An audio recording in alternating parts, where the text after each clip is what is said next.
Bonjour, bienvenue au nom de Attaque Luxembourg et de Etika Luxembourg pour notre nouvelle saison de conférence lunch à l'Altrimentary. Donc on va continuer ce qu'on a fait pour la 4e ou 5e année consécutive, c'est-à-dire donc de présenter des sujets et des thématiques qui sont rarement abordés au Luxembourg, y compris par la société civile. Et donc aujourd'hui, on est particulièrement heureux de recevoir Renaud Vivien, qui était jusqu'à peu juriste au CADTM et qui va continuer à travailler sur la question du droit. Mais donc il va surtout nous parler donc de son travail de recherche sur la question des fonds dits vautours, qui sont des instruments financiers qui ont une caractéristique très particulière, c'est donc la capacité d'acheter à très bas coût de la dette publique ou privée pour la revendre au prix fort. Mais bon, je ne vais pas dévoiler plus le sujet parce que Renaud va l'expliciter très bien. Tout ce que je voulais dire, c'est que nous, évidemment, à Etika, on soutient une finance qui soit sociale, environnementale, au service des droits humains. Et on peut dire que les fonds vautours sont, par définition et dans leur action, l'exact opposé de ça. C'est-à-dire donc l'utilisation à la fois donc, du pouvoir financier et du pouvoir juridique. On va voir que le pouvoir juridique est très important pour soumettre, on va dire, donc la création de richesses vers le capital, mais de manière qui ressemble plus à de la prédation qu'à de l'exploitation d'une activité économique normale. Voilà. Donc sans plus attendre, je te laisse la parole, Renaud. Bonjour à toutes et à tous. Merci pour l'invitation, merci à Etika, Attaque Luxembourg, et merci pour l'accueil du centre culturel Altrimentary. Donc je vais commencer directement dans le vif du sujet, les fonds vautours. Alors, mon exposé, il se fait en deux parties. Alors la première partie, c'est d'abord expliquer ce qu'est un fonds vautour, le fonctionnement, et aussi leurs complices, puisque les fonds vautours n'agissent pas tout seuls, ils ont besoin d'une série d'acteurs pour pouvoir mener à bien leur entreprise.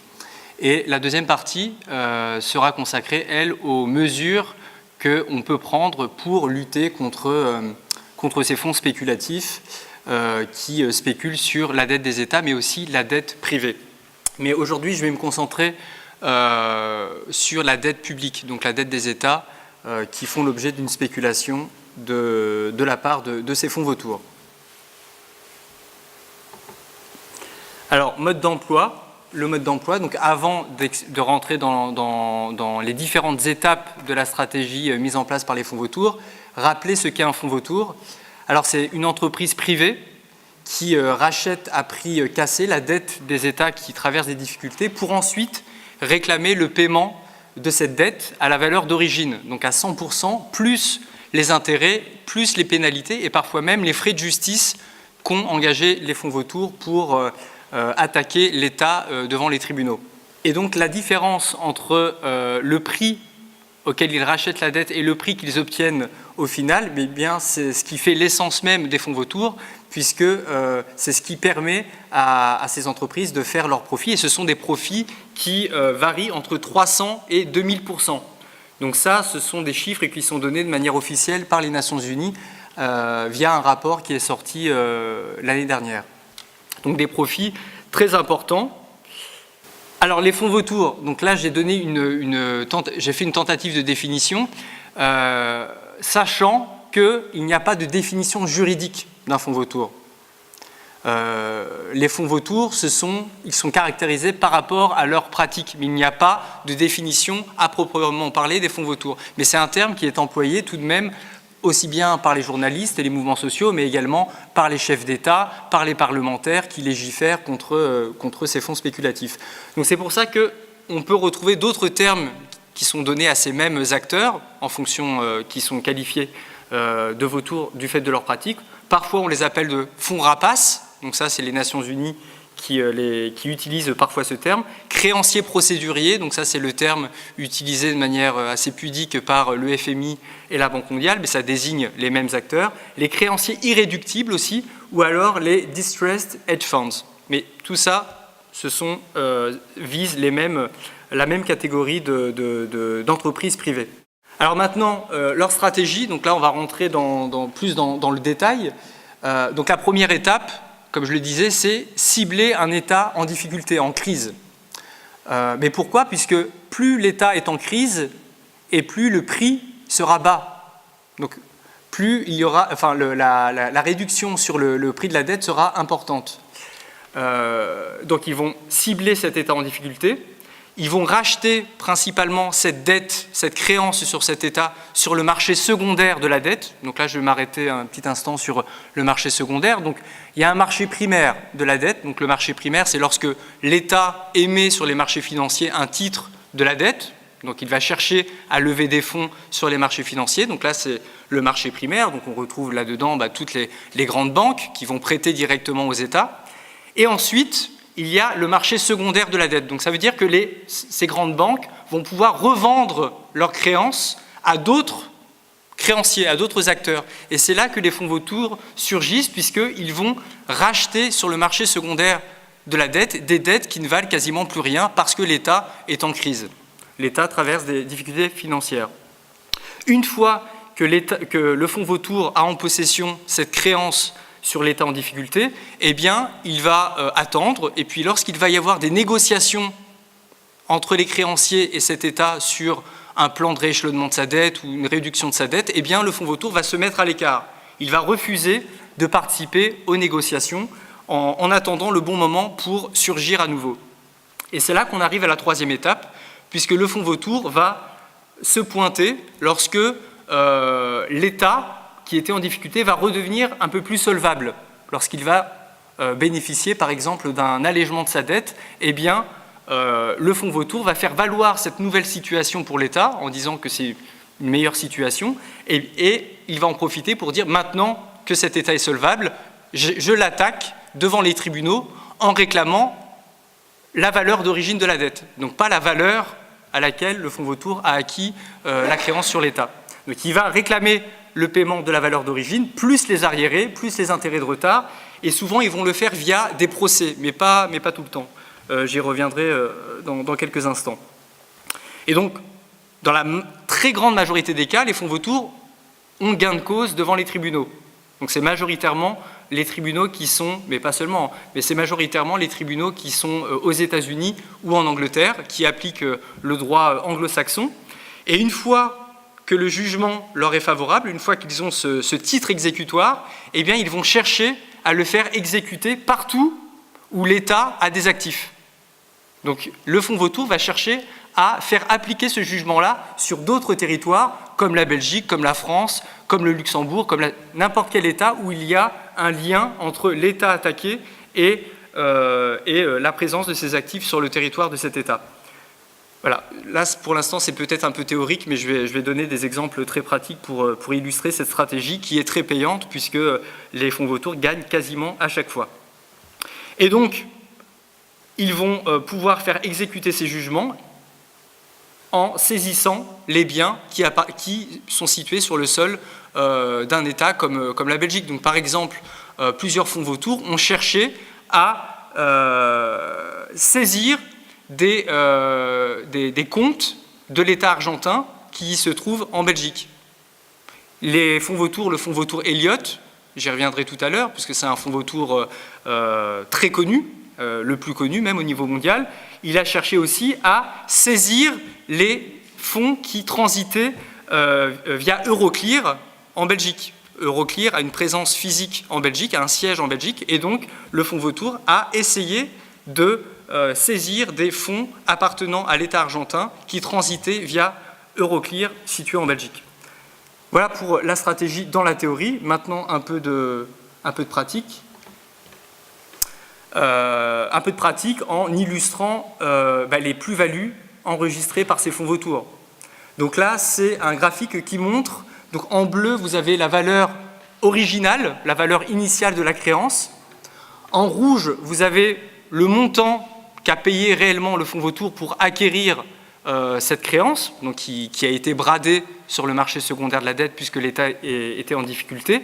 Et en vert, vous voyez le montant obtenu par les fonds vautours, principalement devant les tribunaux. Donc on voit vraiment la différence importante et qui explique ces 300% ou ces 2000% de profit en moyenne enregistrés par les fonds vautours.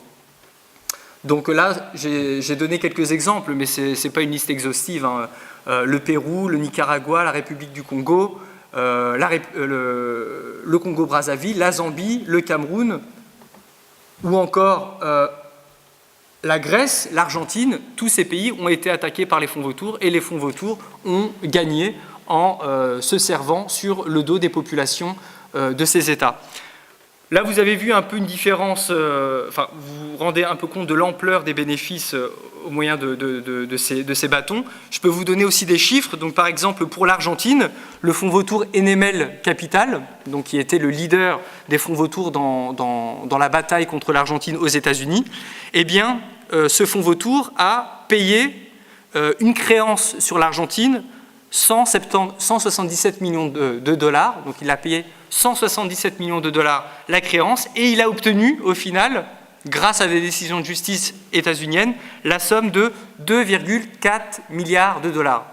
Donc 177 millions déboursés, 2,4 milliards de jackpot engrangés par ce fonds vautour. En Grèce, le montant déboursé par un autre fonds vautour qui s'appelle Third Point, ça a été 170 millions. Donc le fonds vautour a payé une créance sur la Grèce en 2012, hein, donc en pleine crise grecque, en 2012, le fonds vautour a identifié la Grèce comme un pays en difficulté, a acheté sa créance à prix bradé en payant 170 millions et a obtenu au final 670 millions d'euros sur le dos de la population grecque en pleine crise. Voilà, et donc ça montre aussi que même si ce sont les pays du Sud qui sont les principales victimes des fonds vautours, il n'y a aucun pays aujourd'hui qui est à l'abri des attaques des fonds vautours. Le cas de la Grèce le prouve très bien. Alors maintenant, je vais vous donner des exemples de fonds vautours bien connus, même si j'en ai déjà cité quelques-uns. Donc le fonds vautour Elliott, qui a son siège à New York. Parmi ses victimes, il y a le Pérou, le Panama. Autre fonds vautour connu, Kensington International, qui est basé, lui, dans les îles Caïmans. Donc ça, c'est aussi une particularité des fonds vautours, même si tous les fonds vautours ne sont pas logés dans les paradis fiscaux, mais beaucoup le sont, puisque ça permet de protéger l'identité de ses actionnaires, de ses investisseurs, et aussi de ne pas payer l'impôt en étant domicilié dans ces paradis fiscaux. Donc Kensington International est domicilié dans les îles Caïmans, et la particularité aussi de ce fonds vautour, c'est que c'est une filiale de Elliott, donc qui est possédée par le même dirigeant qui s'appelle Paul Singer. Aussi, je reviendrai sur ce personnage dans quelques instants, puisqu'il est très connu et il a une influence très, très importante au niveau politique, au niveau mondial, pas uniquement aux États-Unis. Enemel Capital, autre filiale du groupe Elliott, donc tout ça, ce sont les mêmes personnes qui sont à la tête. Lui, ce fonds vautour est basé dans les îles Caïmans. C'est celui qui a remporté la bataille contre l'Argentine, comme je le disais. Autre fonds vautour, Dart Management, idem aux îles Caïmans. Il a aussi extorqué de l'argent à la Grèce, Donegal International. Bref, une liste assez longue. Et ça, c'est uniquement ceux qui sont les plus connus. Il y a d'autres fonds vautours en activité aujourd'hui. Alors là, j'ai pris une citation du rapport que je citais tout à l'heure, donc le rapport qui a été présenté aux Nations Unies le 20 juillet 2016, et qui disent que les fonds vautours recourent non seulement aux procédures judiciaires, donc font des procès, mais ils font aussi du lobbying et ont recours à d'autres moyens de pression qui peuvent aller de la tentative de saisir les actifs de l'État débiteur à l'organisation de campagnes de presse visant à discréditer le gouvernement pour le forcer à payer. Donc ça ne se passe pas tout le temps devant les tribunaux. Parfois, le règlement se fait à l'amiable, entre guillemets, mais c'est un règlement qui se fait au détriment de l'État qui est attaqué, donc en dehors des tribunaux. Et pour lui mettre la pression, on va orchestrer des campagnes de diffamation contre ce pays en disant que c'est un État qui vit au-dessus de ses moyens, un État voyou, etc. Donc ça, ce n'est pas un délire de ma part, c'est ce qu'a fait le fonds vautour Elliott, Enemel Capital, à l'égard de l'Argentine. Donc ça, là c'est un peu flou, je m'en excuse. Donc c'est une pleine page publiée dans le New York Times et qui traite l'Argentine d'État narcotrafiquant, de refuge pour les trafiquants de drogue. Donc tout ça faisait partie d'une grande campagne de presse orchestrée par un organisme qui s'appelle l'American Task Force Against Argentina. Mais dedans, il y a les fonds vautours et il y a aussi des membres de l'establishment états-unien, puisqu'on retrouve dedans comme coprésident l'ancien vice-président, vice-secrétaire du département au commerce des États-Unis, une ancienne ambassadrice des États-Unis qui dirige cette coalition d'organisations qui a pesé de tout son poids pour forcer l'Argentine à payer à 100% les fonds vautours. Comme vous l'imaginez, cette coalition a des moyens financiers conséquents puisqu'ils ont déboursé pas moins de 3 millions de dollars rien qu'en lobbying auprès des décideurs politiques pour influencer, pour mettre tous les décideurs politiques contre l'Argentine. Décideurs politiques aux États-Unis contre l'Argentine, puisque le procès contre l'Argentine se déroulait aux États-Unis. Donc voilà, un autre moyen utilisé par les fonds vautours pour obtenir gain de cause. Alors, tous les pays sont concernés par les fonds vautours, donc il n'y a pas uniquement donc les pays du Sud, puisque je l'ai dit, la Grèce a été victime, et puis il n'y a pas uniquement les États-Unis et le Royaume-Uni qui sont concernés par les procédures judiciaires intentées par les fonds vautours, puisque les fonds vautours, une fois le jugement obtenu, ils vont chercher à le faire exécuter, comme je disais. Donc, par exemple, dans le cas de l'Argentine, ils ont saisi une juridiction du Ghana pour immobiliser un navire argentin, une frégate argentine, qui était dans les eaux territoriales du Ghana. Et ils ont réussi à bloquer ce navire militaire de l'Argentine en demandant la saisie pour le liquider, donc le vendre, et obtenir et se faire payer en partie dessus. Donc ça concerne tous les pays, ça concerne, donc là j'ai mis la Belgique parce que je vis en Belgique, et en Belgique, voilà, il y a eu plusieurs affaires où les tribunaux belges ont été saisis directement d'actions intentées par les fonds vautours. Et puis, dernier élément qui est aussi important, c'est que même si dans cet exposé je me concentre sur les dettes souveraines, parce que c'est ce qui a le plus de conséquences globales pour les populations, mais les fonds vautours ne s'arrêtent pas aux dettes publiques, ne s'arrêtent pas aux dettes souveraines. Ils spéculent aussi sur les dettes privées, donc les dettes des individus, les dettes des entreprises privées. Donc les fonds vautours, en Europe, sont très actifs, notamment, mais pas seulement, mais notamment en Irlande, en Espagne, là où il y a eu la crise immobilière la plus forte, pour racheter au rabais des dettes impayées liées à l'immobilier. Et dessus, ils vont pouvoir soit poursuivre le débiteur privé en justice, en lui saisissant sa maison, ou parfois, lorsque c'est des promoteurs immobiliers, ils vont pouvoir saisir les actifs du promoteur immobilier, puisque le promoteur immobilier ne peut plus rembourser sa dette, pour directement s'accaparer des complexes de bureaux, des terrains, des hôtels de luxe, etc. Donc ça, c'est très fréquent en Irlande et en Espagne principalement. Et les dettes d'entreprises en difficulté aussi sont dans le viseur des fonds vautours. Et il faut savoir que les fonds vautours ont commencé par les dettes des entreprises en difficulté, avant de s'attaquer aux États. Notamment dans les années 70, ils ont commencé à voir si ça marchait avec les dettes d'entreprises privées, dans le sens où ils ciblaient des entreprises qui avaient des difficultés financières pour prêter à ces entreprises privées, et ensuite, ils se servaient de cette créance qu'ils avaient sur l'entreprise privée pour convertir cette créance en actions pour rentrer dans le capital de l'entreprise et ainsi influer sur les décisions de l'entreprise. Et le but pour eux, c'était de faire du profit à court terme. C'est genre, je vous prête de l'argent, vous ne pouvez pas me rembourser, eh bien ce n'est pas grave, cette créance, vous me la convertissez en actions, je deviens actionnaire de l'entreprise et je vais utiliser mon poids actionnarial pour restructurer l'entreprise.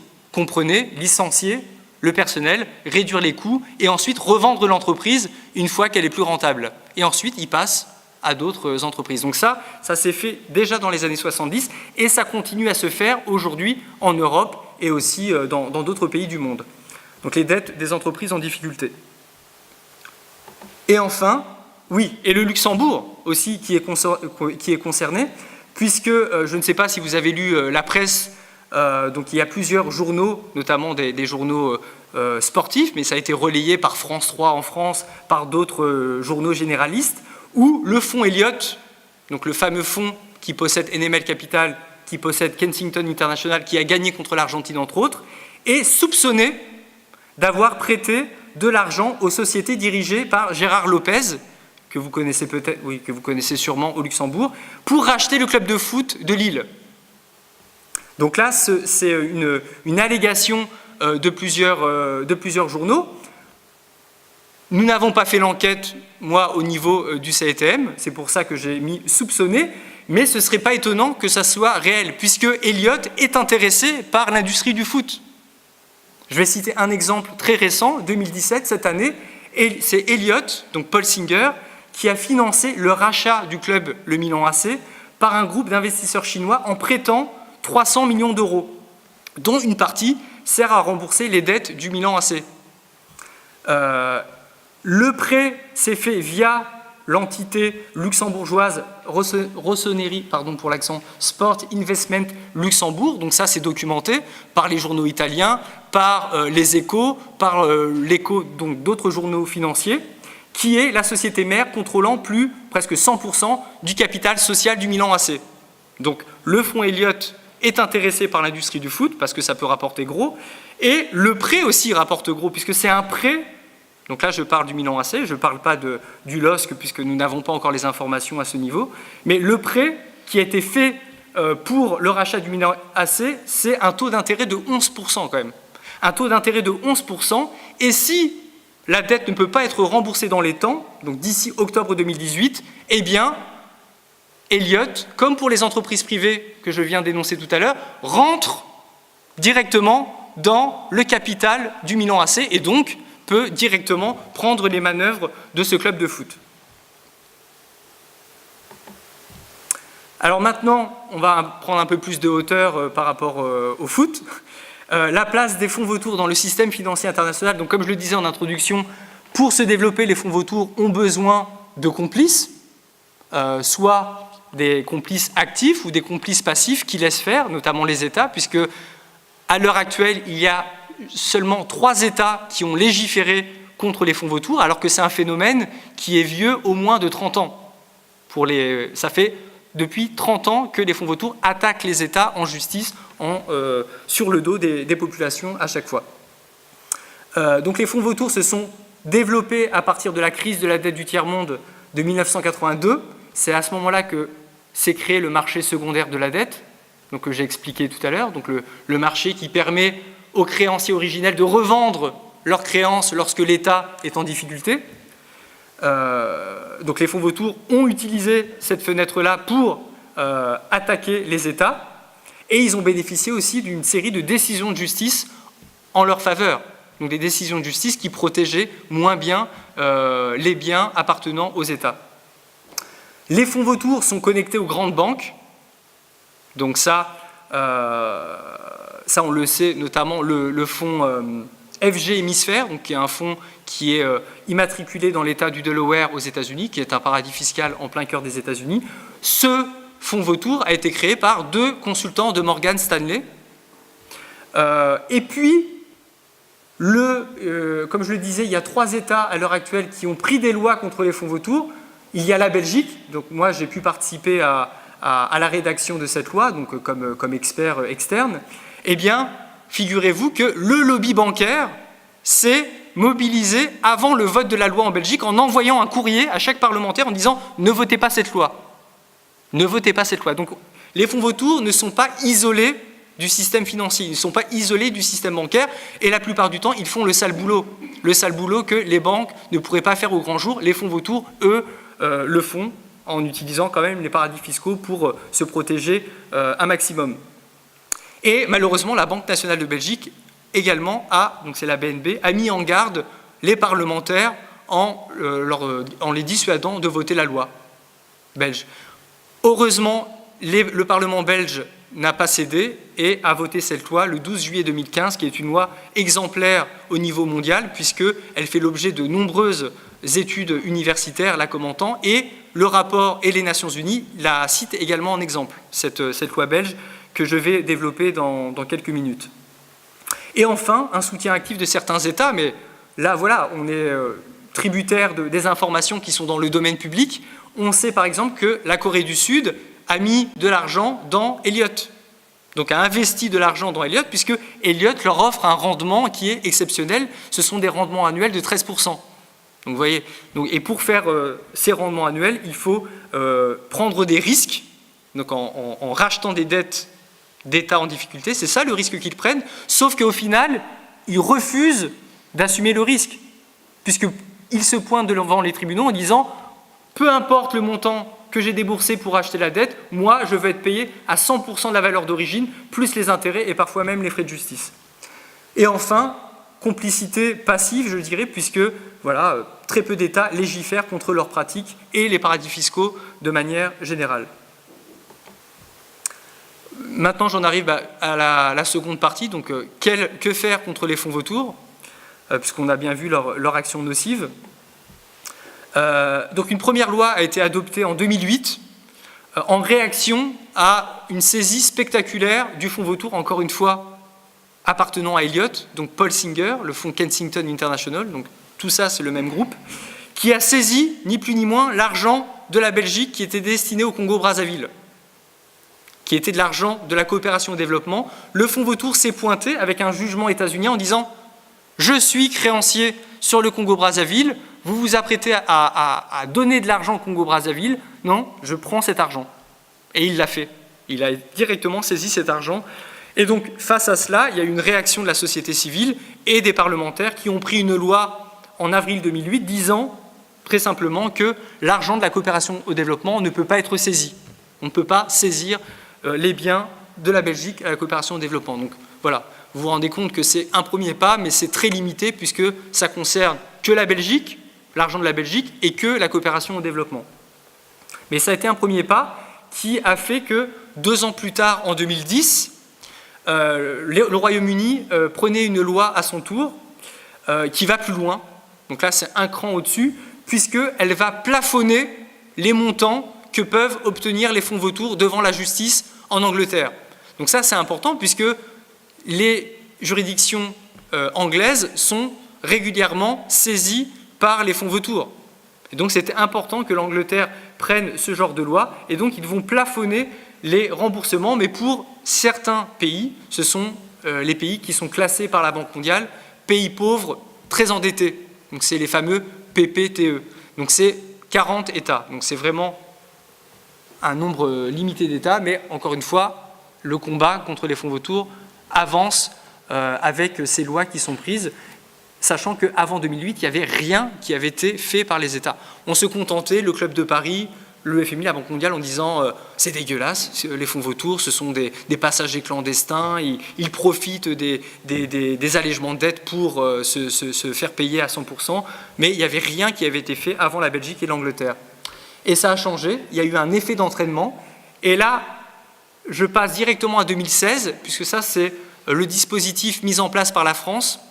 Et ensuite, je reviendrai sur la loi que j'ai annoncée tout à l'heure, la loi belge, qui a été votée en juillet 2015. Donc le dispositif français, ce n'est pas une loi à proprement parler sur les fonds vautours, c'est un article de loi dans une loi plus générale, donc c'est la loi Sapin 2, qui a été votée par le Parlement en France en décembre 2016, et qui interdit les saisies de biens appartenant à certains États lorsque 3 conditions sont réunies. Donc la première condition, c'est le pays doit être un pays du Sud, donc doit recevoir, être éligible à l'aide au développement. Deuxième condition, l'État, au moment du rachat de sa dette par un fonds vautour, il devait être déjà en défaut de paiement ou alors proche du défaut de paiement. Donc ça devait être un État en très grande difficulté financière. Troisième condition, la situation de défaut sur cette créance doit dater d'au moins 4 ans, 6 ans en cas de comportement manifestement abusif de la créance. Donc ça, c'est les 3 conditions, sachant que la loi ne s'applique qu'aux futurs emprunts. Ça ne s'applique pas aux dettes qui ont été rachetées avant 2016. Donc ça protège une petite partie de la dette et ça ne s'adresse qu'aux pays bénéficiaires de l'aide au développement. Mais encore une fois, c'est un jalon qui est posé dans le combat international contre les fonds vautours. Et enfin, donc la loi du 12 juillet 2015, qui est la plus remarquable puisque c'est la plus complète, la plus dissuasive face aux fonds vautours, puisque cette loi, elle interdit à toute personne, que ce soit une personne physique ou une personne morale, une société, de racheter, une société qui rachète une créance, de réclamer plus que le prix d'achat qu'il a payé, lorsque deux conditions au minimum sont réunies. Donc ça veut dire que si un fonds vautour a payé 100 millions d'euros une créance sur la Grèce, eh bien, il ne pourra pas obtenir plus de 100 millions d'euros devant les tribunaux belges. Ce n'est pas possible. Mais à ça, il faut deux conditions. Deux conditions dont la première est une condition obligatoire. Donc la condition obligatoire, c'est, et ça c'est le cœur de la stratégie des fonds vautours, donc c'est pour ça que c'est une loi qui est calibrée contre les fonds vautours, c'est qu'il faut qu'il y ait une disproportion manifeste, un écart important entre la valeur de rachat et la valeur faciale, ou entre la valeur de rachat et les sommes dont ils demandent le paiement devant les tribunaux belges. Donc cet écart, cette disproportion, elle est appréciée par le juge belge. Première condition qui doit être réunie, mais ce n'est pas suffisant pour que la loi s'applique, il en faut une deuxième. Et là, c'est une liste de critères présente avec précision dans la loi, et donc le juge va pouvoir piocher dans ces conditions et voir s'il y a une autre condition qui figure dans cette liste. Et ces conditions, ces autres critères, c'est aussi lié à la pratique des fonds vautours. On a observé comment les fonds vautours agissaient et on a vu qu'à chaque fois, la stratégie était quasiment la même. Donc, ils profitent de la situation de détresse financière de l'État au moment du rachat de la créance. Le créancier est domicilié dans un paradis fiscal. Il a recours systématiquement à des procédures judiciaires, donc il refuse de participer aux restructurations de la dette, aux négociations, et sa demande aura un impact néfaste sur les conditions de vie de la population de l'État attaqué. Donc ça, ce sont des conditions qui sont listées dans la loi, et si les deux conditions sont présentes, la loi s'applique, et le fonds vautour ne pourra pas obtenir plus que ce qu'il a payé. Donc ça ne le prive pas de son droit de propriété, il ne pourra juste pas obtenir plus que ce qu'il a payé pour racheter la dette. Alors la loi parle d'avantage illégitime, donc l'avantage illégitime poursuivi par le créancier. Il ne pourra pas recevoir plus que ce qu'il a payé, donc ça je vous l'ai déjà dit. Et ce qui est important, c'est la deuxième partie de la phrase, c'est que même si le fonds vautour a obtenu un jugement favorable à New York, eh bien, le juge belge pourra faire opposition à l'exécution de ce jugement. Parce qu'il y aura disproportion manifeste, parce que le fonds vautour est domicilié dans un paradis fiscal. Donc il pourra s'opposer à l'application du jugement rendu à New York ou en Angleterre, en Belgique. Donc ça, c'est très important, puisque, comme on l'a vu, les fonds vautours, une fois le jugement, cherchent à saisir un peu partout dans le monde les biens appartenant à l'État.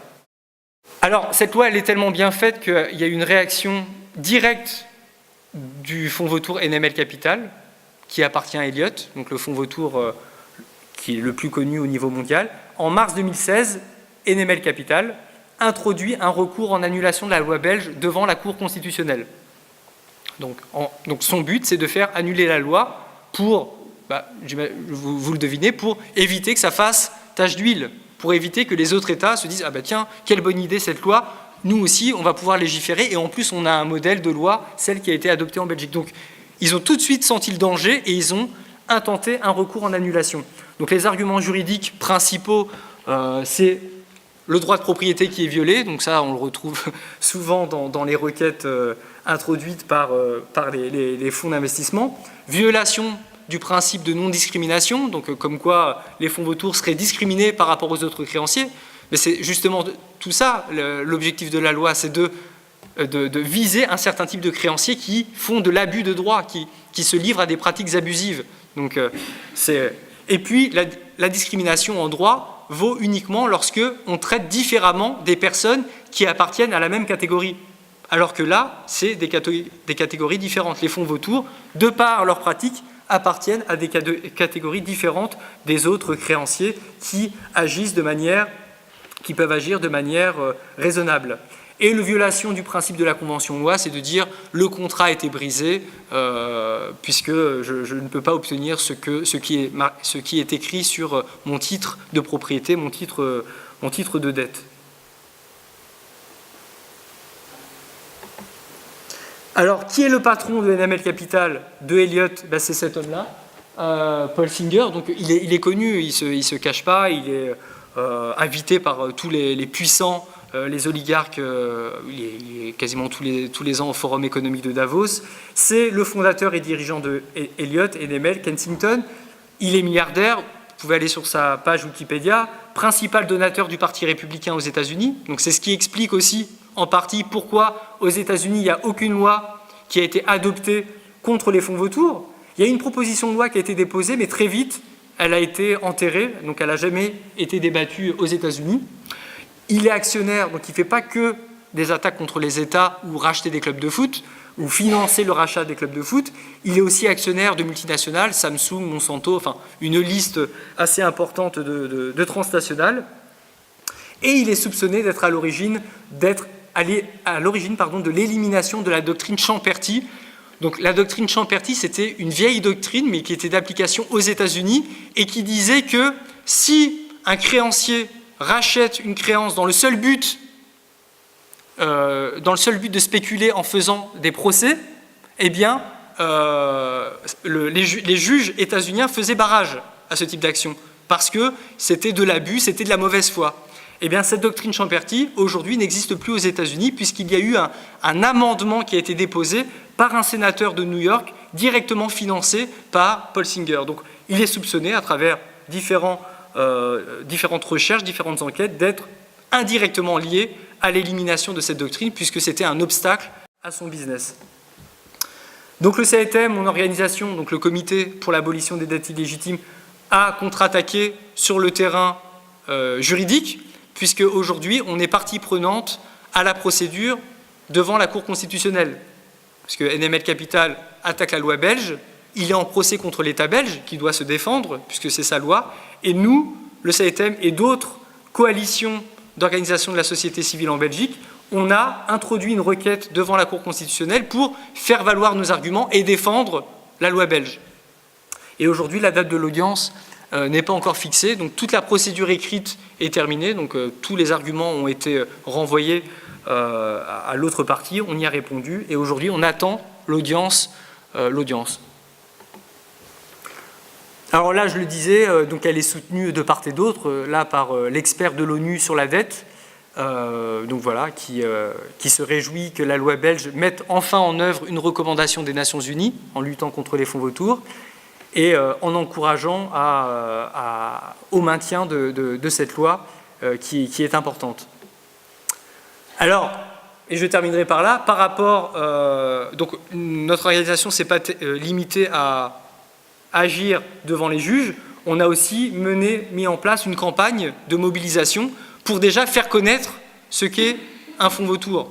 Et c'est aussi un des sens de ma venue ici, c'est justement cette thématique qui est très peu connue, elle est très peu couverte par les grands médias, et pourtant on voit bien que ces fonds vautours nuisent vraiment à l'économie et ont un impact néfaste sur les populations. Donc on a mis en place une campagne déjà en éditant une petite brochure, donc là elle est sur la table, elle est gratuite, hein, servez-vous. Donc ça résume en gros ce que j'ai dit aujourd'hui avec la loi belge, le procès. Et on a lancé un collectif de soutien autour de la signature d'une pétition. Et au jour d'aujourd'hui, donc là il y a un peu plus même, 20 organisations de la société civile et plus d'une soixantaine de personnalités du monde académique, parlementaire, syndical, associatif, qui ont signé cette pétition qui appelle à défendre la loi belge et à l'internationaliser, c'est-à-dire en encourageant tous les États, donc le Luxembourg, à prendre des lois contre les fonds vautours pour mettre des barrages un peu partout. Donc les organisations, je ne vais pas toutes les citer, mais bon, il y a les principaux syndicats en Belgique, des organisations d'éducation permanente, ATTAC Luxembourg, Etika, ASTM, les grands réseaux qui travaillent sur la dette, des organisations religieuses, et dans les personnalités signataires, des personnalités que vous connaissez bien au Luxembourg, donc Antoine Deltour, Suzanne Georges, Adolfo Pérez Esquivel, prix Nobel de la paix, Jean Ziegler, Éric Toussaint, ministre du Paraguay, Thomas Piketty, bon bref, une liste assez impressionnante de personnes qui appellent à légiférer contre les fonds vautours.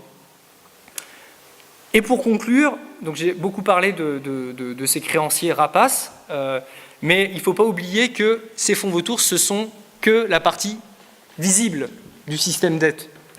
Donc ce n'est pas les fonds vautours qui ont mis à genoux, par exemple, la Grèce. C'est nos États, c'est le FMI, c'est la Banque Centrale Européenne, c'est la Commission Européenne qui, jour après jour, impose des politiques d'austérité en tirant prétexte de l'endettement insoutenable de la Grèce. Donc il faut aller plus loin que les fonds vautours, et je dirais même que dans le cas de la Grèce, les créanciers classiques, donc nos États et l'Union Européenne, fait bien plus que les fonds vautours en termes de saisie. Ils vont même plus loin.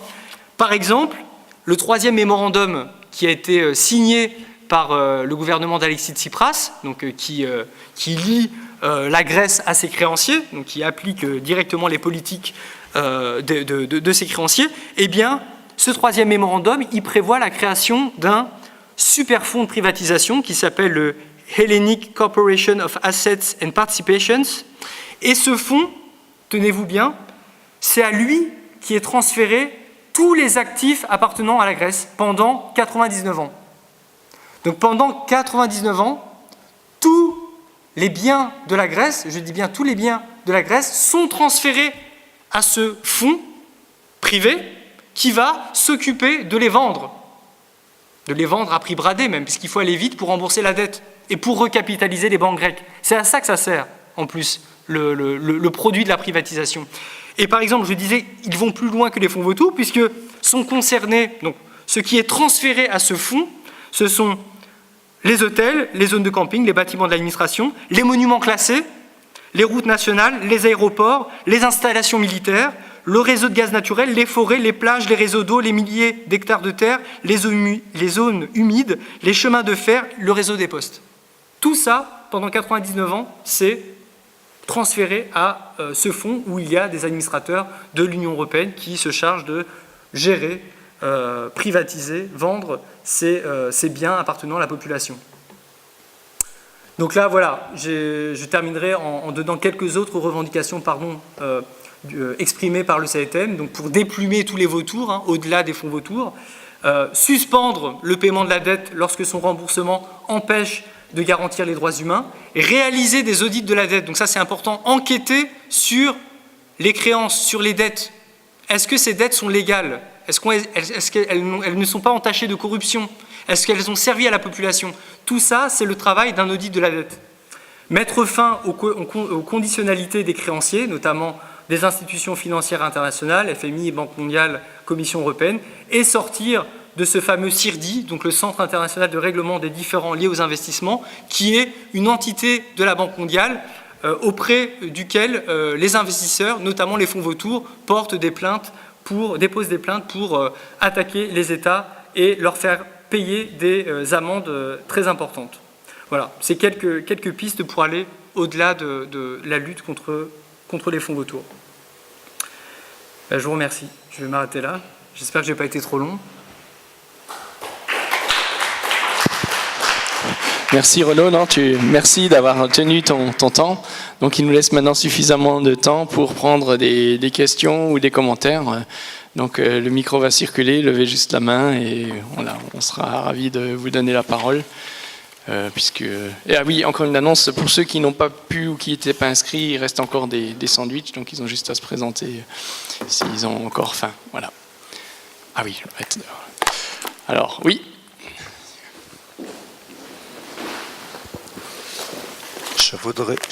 Je n'ai pas entendu parler ni de la France, ni de l'Allemagne, les grandes puissances en Europe. Et je voudrais aussi savoir qu'est-ce qui se passe au niveau de la communauté européenne, à Bruxelles, à Strasbourg, au Luxembourg. Oui. Est-ce qu'il y a d'autres questions ? On peut faire peut-être une série. Oui.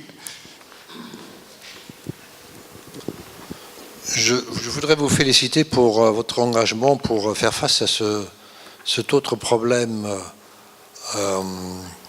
du capitalisme financier, si je puis dire, face aux pays en développement, souvent très très démunis. Ma première question, est-ce que vous pouvez nous donner des précisions sur ce qui est en cours au niveau du Conseil des droits de l'homme à Genève? Vous avez cité le rapport du Conseil consultatif. Est-ce qu'il a été soumis au Conseil des droits de l'homme? Est-ce qu'il y a eu une suite à cela? Comment est-ce que nos États se sont comportés ou ont agi à cet égard-là? Étant donné également que dans le dernier livre de Jean Ziegler, il raconte l'histoire qu'il a été sensibilisé par l'ancienne présidente de l'Argentine ou l'ambassadeur de l'ancien gouvernement de l'Argentine pour faire ce travail. En tant que membre, Jean Ziegler ayant été membre de ce Conseil consultatif des droits de l'homme, et il a fait ce travail, il a développé ce travail, écrit-il dans son livre, et au moment où de le terminer, de le soumettre, il y a eu un changement de régime en Argentine. C'est Macri qui est arrivé au pouvoir et qui a totalement changé de politique et qui a demandé à ce qu'on laisse tomber toute cette opération-là. Et deuxième question, est-ce que tous comment dirais-je, ces actions, ces activités que le droit américain permet au fond vautour de réaliser, ne fait pas partie un petit peu, comment dirais-je, du problème de l'extraterritorialité du droit américain, si je puis dire, et qui est forcément, qui pose évidemment de très grands problèmes. Il pose problème également sur d'autres fronts, notamment quand il s'agit d'imposer, par exemple, les sanctions vis-à-vis de l'Iran. Lorsque les Français ou je ne sais pas quel autre pays européen veut développer des activités vis-à-vis de l'Iran actuellement, compte tenu également de l'accord qui a été signé, je pense que les tribunaux américains sont toujours autorisés à interdire ces activités-là. Et la question se pose, est-ce que tout cela ne relève pas manifestement d'une dimension extraterritoriale qui relève d'une grave illégalité par rapport à un droit international vraiment sérieux? Oui. Est-ce qu'il y a une troisième intervention ou on passe aux réponses? Non, je ne vois pas de bras levés. Non. Votre analyse donne un cadre de la situation financière mondiale dramatique à tel point que je me pose un peu la question, est-ce qu'on a encore des États démocratiques ou pas? Est-ce que la vision qu'on a eue, nous, du monde, est-ce encore une vision démocratique ou on est passé dans le temps à d'autres choses? J'y vais, ok. Merci pour vos questions. Donc, comment se comportent l'Allemagne, la France et les pays de l'Union européenne en général sur cette question des fonds vautours? Mais en fait, c'est une espèce d'hypocrisie pour la Belgique et pour la France. Parce que, comme je l'ai dit, la Belgique a adopté une loi, la France aussi, qui est moindre, mais qui est un premier pas dans le bon sens. Mais au niveau de leur attitude dans les enceintes européennes et internationales, ils ne font rien pour étendre cette lutte au niveau de l'Union européenne, au niveau de l'ONU. Et pire, ils vont voter contre des résolutions. On parlait du Conseil des droits de l'homme de l'ONU tout à l'heure. Ils votent contre. La France, la Belgique, l'Allemagne, systématiquement, quasi systématiquement, sur les questions de dette des États, votent contre les résolutions. Des résolutions qui condamnent les fonds vautours et qui condamnent les conditionnalités en général qui sont imposées par les institutions financières. Eh bien, ces pays votent contre ou alors ils s'abstiennent. Ça, c'est le cas à l'Assemblée générale de l'ONU. En 2015, il y a eu un vote sur une résolution qui était une résolution pour mieux gérer les restructurations de dette. Donc ce n'était pas une résolution révolutionnaire, mais c'était une résolution qui avait été portée par l'Argentine pour mettre un frein au niveau international, notamment un frein contre les fonds vautours. Tous les pays de l'Union européenne, sauf l'Allemagne, se sont abstenus. Aucun n'a voté pour la résolution à l'AG de l'ONU. L'Allemagne a fait pire puisqu'elle a voté contre, a été un cran plus loin. Donc ces États-là ne sont absolument pas porteurs, leaders sur la question d'amener un peu plus de justice sur les questions de dette au niveau de l'ONU. Et au niveau du Conseil des droits de l'homme de l'ONU, c'est bien que vous le mentionnez, donc Jean Ziegler, avec qui j'ai pu travailler justement pour son rapport, puisqu'il demande à ce qu'on alimente ces rapports, et donc il va consulter différentes parties, la société civile, les dirigeants politiques, les dirigeants d'État, les universitaires, etc. Et donc Jean Ziegler a fait un rapport très documenté sur cette question-là, et comme il le dit, mais vous l'avez dit vous-même dans son livre « Chemin d'espérance », qui est sorti l'année dernière, l'arrivée de Macri a bouleversé la destinée de son rapport à l'ONU, puisque quand il a présenté son rapport, Macri, nouveau président en Argentine, qui a donc battu Kirchner, qui est cité dans les Panama Papers aussi, donc c'est aussi quelqu'un qui est lié aux paradis fiscaux, ce nouveau président argentin, eh bien, tout de suite, il a dit « Moi, je paye les fonds vautours.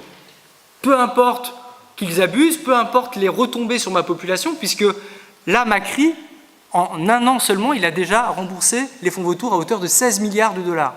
16 milliards, c'est énorme pour une économie comme l'Argentine et pour certains créanciers comme les fonds vautours. Et donc, le rapport Ziegler a été présenté à l'ONU, mais il n'a plus été porté comme il l'était avant par l'Argentine du fait du changement de présidence. Et donc, une fois encore, la Belgique, au niveau de l'ONU, quand il y a eu la présentation de ce rapport, le représentant de la Belgique n'a rien dit.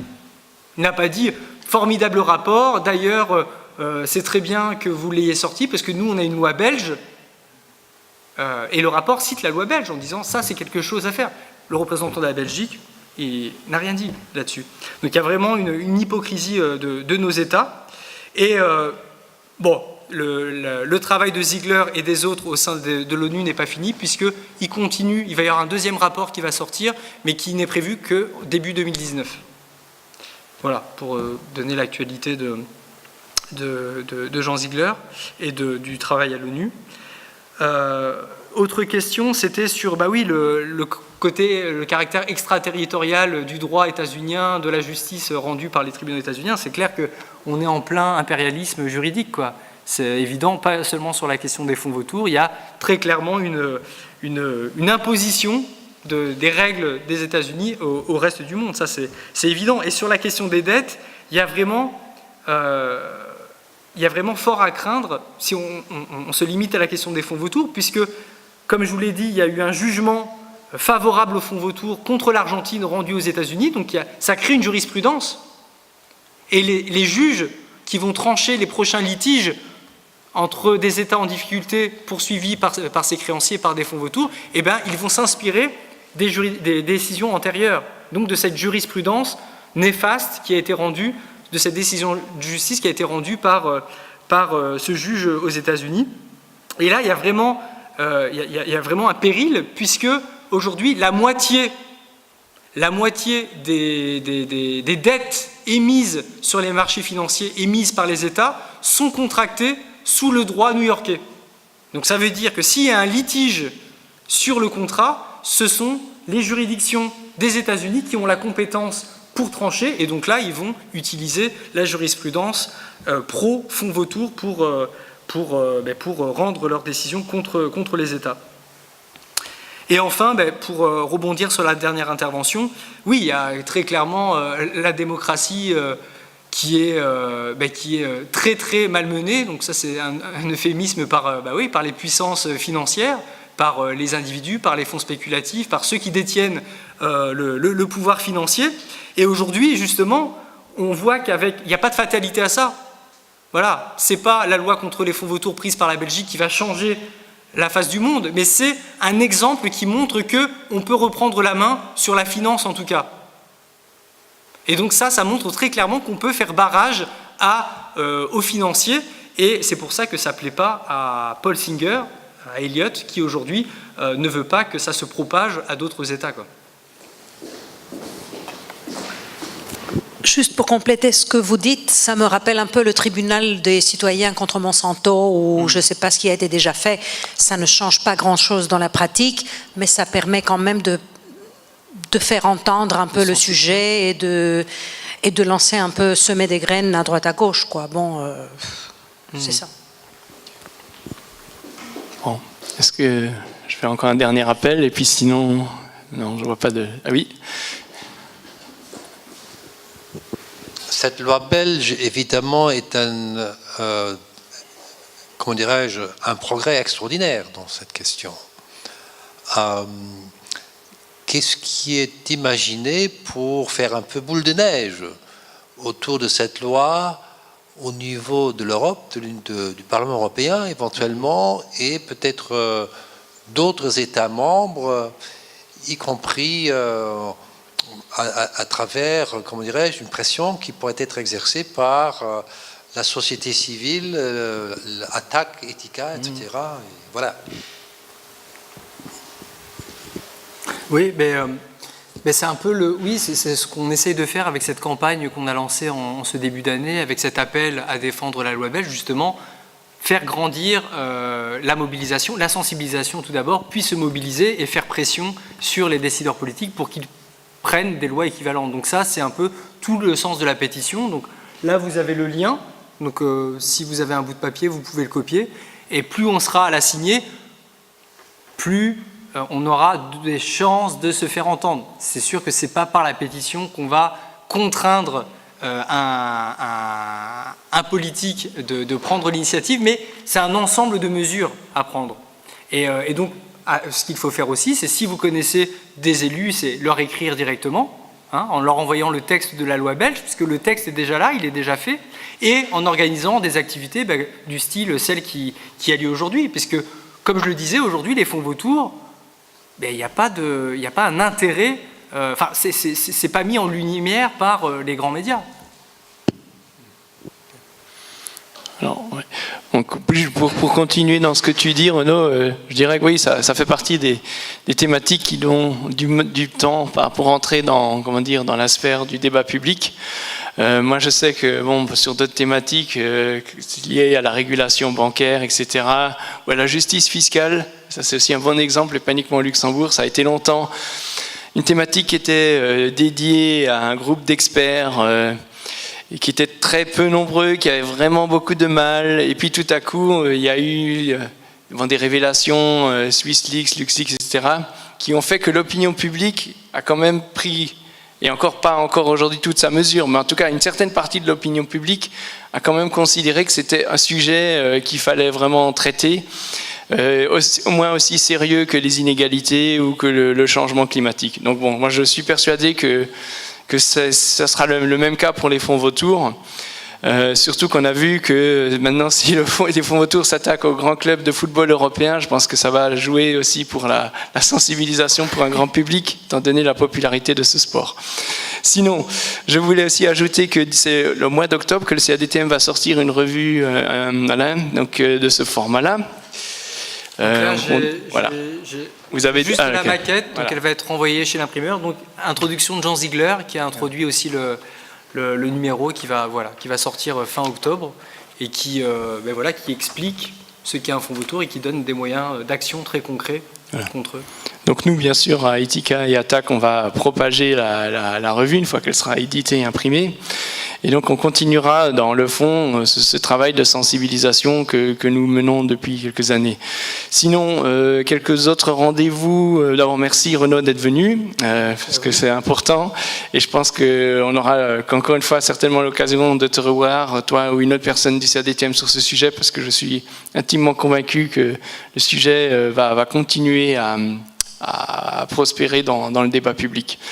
Oui, sinon pour nos prochains rendez-vous, je vous dis, donc ça sera, pour ce qui est de l'Altrimenti, ça sera le mercredi 18 octobre. On va traiter d'un sujet tout autre, qui est comment lutter contre le changement climatique en changeant ses pratiques alimentaires. Donc on va faire intervenir un orateur qui s'appelle Jean-Louis Fessard, qui a écrit un livre qui s'appelle « Ça chauffe dans l'assiette », où il explique comment, voilà, en fonction de ce qu'on mange, on peut contribuer à l'aggravation ou au moins à la stabilisation du changement climatique. Et donc pour l'occasion, on aura un menu 100% vegan et bio. Voilà.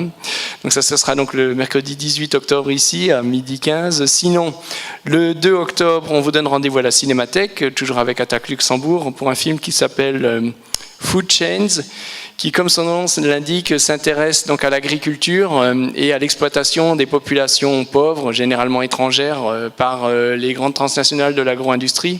Donc le film se passe sur un cas aux États-Unis, avec des travailleurs mexicains qui sont les bien-aimés par le président américain. Mais on va aussi s'intéresser dans le débat sur la question de l'exploitation des migrants dans les grandes exploitations agricoles d'Espagne, d'Allemagne, etc. Et on invitera donc pour ça Carole Reckinger qui a travaillé sur le sujet. Il faut savoir qu'avec le BTP et l'hôtellerie-restauration, l'agriculture est un grand consommateur de main-d'œuvre immigrée, légale ou non, parce que les contrôles y sont très faibles et donc ça ouvre la porte à toutes les exploitations possibles. Enfin, je reviens au 18 octobre et ça sera en soirée. On vous donne rendez-vous avec le Cercle des ONG de développement pour un quiz qui va traiter donc avec des lots orientés équitables, etc., qu'on avait déjà fait plusieurs fois aux Rotondes. Là, on revient aux Rotondes pour le 18 octobre pour un jeu en équipe, donc avec un quiz avec des questions décalées sur les politiques publiques pas toujours éthiques, la finance pas toujours responsable ou l'écologie pas toujours verte. Voilà. Je vous remercie et je vous dis à très bientôt.